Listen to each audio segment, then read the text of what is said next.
Good morning, Radhe Radhe. कैसे हैं आप सभी। सुबह की शुरुआत और वही डेली रूटीन के साथ सबसे पहले जो बहुत इम्पोर्टेंट वर्क्स हैं जो मुझे बहुत परेशान करते हैं, अगर मैं सुबह सुबह उनको ना ख़त्म करूं तो वो ख़त्म करने ज़रूरी हैं। तो उनमें सबसे पहले कल मैंने कपड़े धोए थे और कल शाम तक वो अंदर भी आ गए थे, लेकिन मुझे टाइम नहीं मिल रहा था उनको समेट के रखने का। तो सुबह सुबह उठ के सबसे पहले यही काम निपटाया है ताकि बाकी छोटे मोटे काम बाद में अटके हुए ना रहें, क्योंकि अगर ऐसा होता है तो फिर मैं शाम को समय के अकॉर्डिंग और तरीके से जो एक सेटिस्फाइड माइंड के साथ हम पढ़ने के लिए बैठते हैं तो वो नहीं हो पाता। ओके, उसके बाद वही साफ़ सफाई और सारा काम निपटाना होता है। और अब आपको देखने को मिल सकता है इन वीडियोस में कि थोड़ा सेटिंग चेंज हो गई है मेरे किचन की, क्योंकि डिशवॉशर लगा दिया है। इसका डिटर्जेंट वगैरह हमने ऑनलाइन मंगवाया है, 700-800 रुपये का वो मटेरियल पड़ जाता है। तो 2-3 दिन में जैसे ही आ जाएगा मैं आपको फर्स्ट रिव्यू जो होगा कैसे इसमें क्लीनिंग वगैरह होती है तो वो ज़रूर आपको मैं बताऊँगी। और एक सबसे बड़ी बात कि मेरी सास वगैरह और मेरी मदर वगैरह भी कहते हैं कि शाम के समय कचरा बाहर नहीं डालना। जो भी आपको कचरा होता है, गार्बेज हो चाहे घर का दूसरा कचरा हो, वो सुबह सुबह या शाम होने से पहले पहले घर से बाहर डालो। शाम होने के बाद में कचरा बाहर नहीं जाना चाहिए, साफ़ हिदायत दी जाती है। क्या आप लोगों के भी यहाँ ऐसा है? अगर ऐसा है तो मुझे रीज़न भी बताइएगा, क्योंकि इसका मुझे रीज़न पता नहीं है। कुछ धार्मिक कारण तो वो बताते हैं कि घर में पैसा नहीं रहता है एंड दिस एंड दैट, लेकिन आप ज़रूर बताइएगा कि ऐसा है क्या। सुबह सुबह मुझे पढ़ने का बिल्कुल भी समय नहीं मिलता है। और अब आ गई है सर्दी, मींस नाइट में। अभी मैं जो रिकॉर्डिंग कर रही हूँ ये नाइट में 10 बजे मैं बाहर हूँ और बहुत अच्छी वाली सर्दी है यहाँ पे। अभी सर्दी आनी बाकी है, लेकिन मैं इमेजिन कर पा रही हूँ कि दिसंबर और जनवरी में कितनी ख़तरनाक सर्दी इस बार पड़ने वाली है। और मुझे लग रहा है कि इस बार सर्दी थोड़ा ज़्यादा ही मींस जल्दी फील होने लग गई है। अब मैं आप लोगों को फिर कहूँगी कि जो पढ़ना है, जितना पढ़ना है अभी पढ़ लीजिए, क्योंकि जब दिसंबर और जनवरी वाली सर्दी शुरू हो जाएगी ना, तब न तो हम नाइट में अच्छे से पढ़ पाएंगे और ना ही हम सुबह अच्छे से पढ़ पाएंगे, क्योंकि उठने का मन ही नहीं करता, बिस्तर से बाहर निकलने का मन ही नहीं करता। और हीटर कितनी देर आप चला के बैठ सकते हो उसके सामने, मतलब इतना मैं नहीं बैठ पाती उसके सामने, क्योंकि बहुत अजीब सा सफोकेशन सा फील होने लग जाता है। तो इट मीन्स बड़ा मुश्किल होने वाला है। और स्पेशली मुश्किल तब होती है जब हम बच्चों के और सबके साथ सो रहे होते हैं ना, तो क्योंकि लाइट भी ऑन नहीं कर सकते और आप बाहर भी नहीं निकल पा रहे हो क्योंकि सर्दी बहुत है।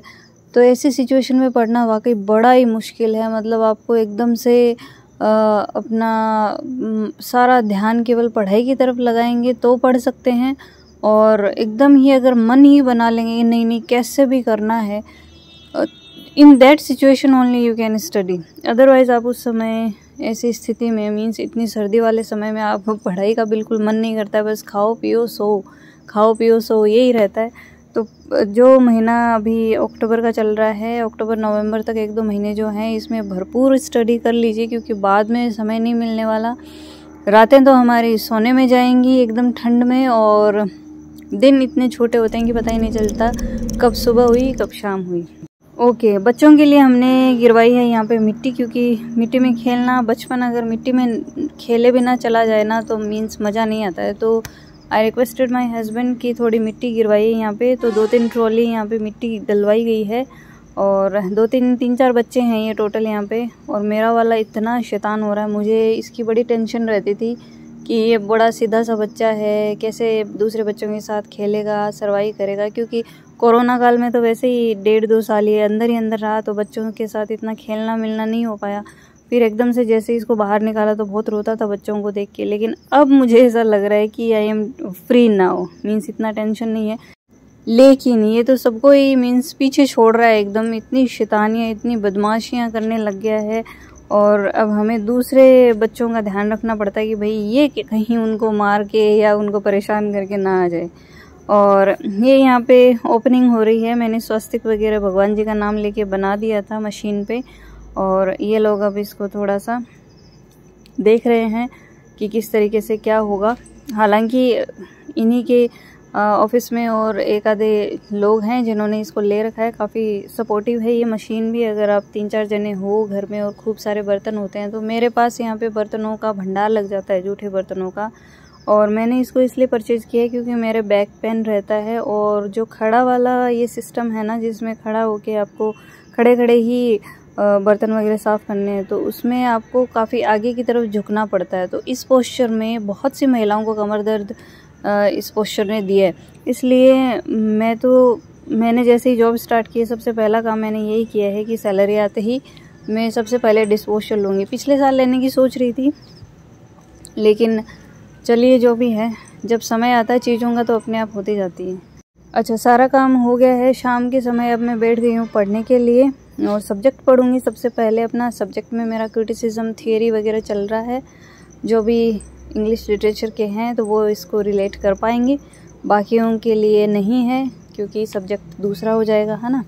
और इसके बाद मैं पढ़ूँगी जीके। तो आप लोगों को फिर से मैं कह रही हूँ कि अपनी स्टडी का रूटीन बनाए रखिए। स्टडी करना बहुत ज़रूरी है अगर आपको अपने एम तक पहुँचना है तो, चाहे वो फर्स्ट ग्रेड हो, सेकंड ग्रेड हो, थर्ड ग्रेड हो, कोई पटवार हो, कुछ भी XYZ हो, चाहे AP हो, तो स्टडी को करते रहिए। और हाँ, स्टडी के साथ कुछ ना कुछ अलग करते रहिए। जैसे मैंने लास्ट व्लॉग में आपको दिखाया था कि मैंने मोज़ेक आर्ट ट्राई किया था and it was fabulous, marvellous, everything was good. So थोड़ा थोड़ा डिफरेंट करते रहिए, तो इससे क्या होता है, बॉर्डम नहीं आता। क्योंकि स्टडी भी हम बहुत लंबे समय तक नहीं कर पाते हैं, क्योंकि ऐसा होना कि अब 3 महीने बाद ही पेपर है हमारा, एग्ज़ाम की डेट आ गई है और सब कुछ है, अच्छे से चलने दो, पढ़ाई करने दो, तब तो हम उस टारगेट पे चले। लेकिन अब जब हम एकदम से डामाडोल स्थिति में दिख रहे हैं, तो ऐसी स्थिति में आप थोड़ा थोड़ा चेंज करते जाइए। जैसे संडे को आप कुछ फन डे के रूप में यूज़ करिए, कुछ बनाने में, कुछ करने में, घूमने फिरने में थोड़ा सा। इससे क्या होता है, चेंज आ जाता है लाइफ में। बॉर्डम वो जो हफ्ते भर की होती है वो सारी निकल जाती है और टेंशन फ्री हम हो जाते हैं। मिलते हूँ नेक्स्ट व्लॉग में। Till then bye bye, thank you.